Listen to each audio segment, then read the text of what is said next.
আসসালামু আলাইকুম। শুরু করছি আজকের সংবাদ শিরোনাম।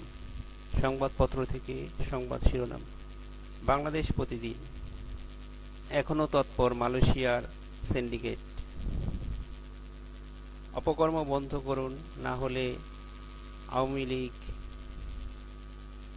বিদ্যুতের দাম সমন্বয় করতে চায় ডেসকো। এক নজরে আজকের বাংলাদেশ প্রতিদিন ৩০ এপ্রিল। বিএনপি নেতা আমানের ১৩ ও তার স্ত্রীর ৩ বছরের সাজা বাতিল। পল্লী বিদ্যুতে চালু রাখার চেষ্টা ইপিজেড।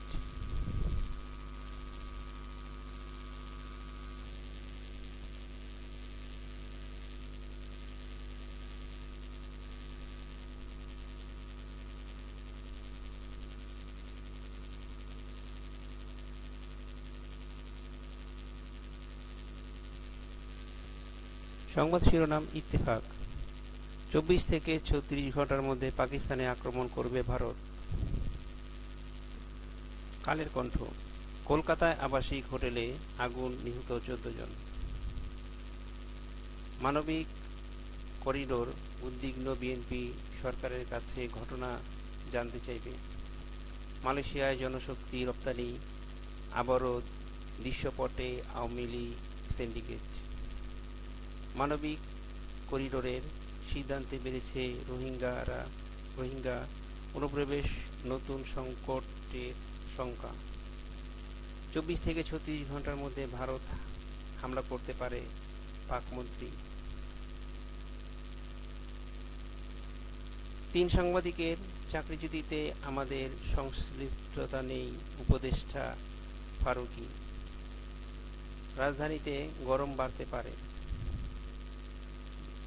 নাতিনকে ইভটিজিং প্রতিবাদ করায় নানাকে কুপিয়ে হত্যা।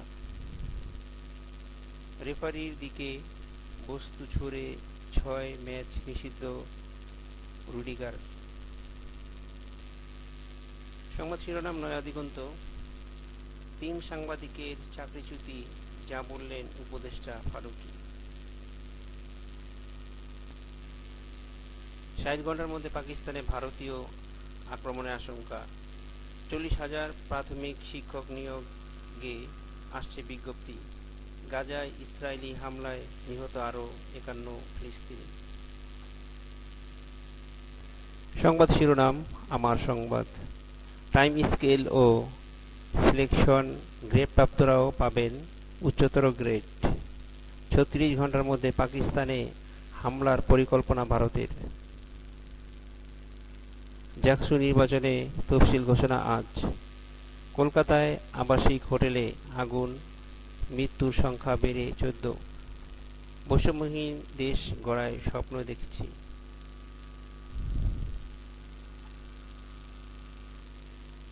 দেশে ফিরবেন খালেদা জিয়া, প্রস্তুত করা হচ্ছে এবার অ্যাম্বুলেন্স।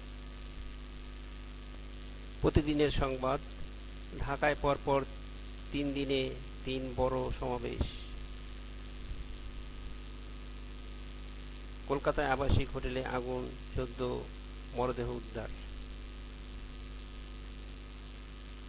মানবজমিন।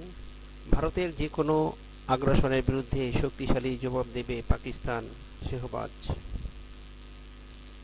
সমকাল। টানা ৩ দিনের ছুটিতে রাজধানীতে ৩ বড় সমাবেশ। দৈনিক জনকণ্ঠ। সাবেক আইনমন্ত্রীর এপিএসের অবৈধ সম্পদের অনুসন্ধান দুদক। ইনকিলাব। করিডোর নিয়ে ধূমজাল। মানবকণ্ঠ। গাজায় ইসরায়েলি হামলায় আরও ৫১ ফিলিস্তিনি নিহত। দর্শকবৃন্দ, এখানেই শেষ করছি আজকের সংবাদ শিরোনাম। চ্যানেলটিকে ভালো লাগলে সাবস্ক্রাইব করে দিবেন এবং শেয়ার করে দিবেন, যাতে চ্যানেলটি আরও অন্য কেউ দেখতে পায়।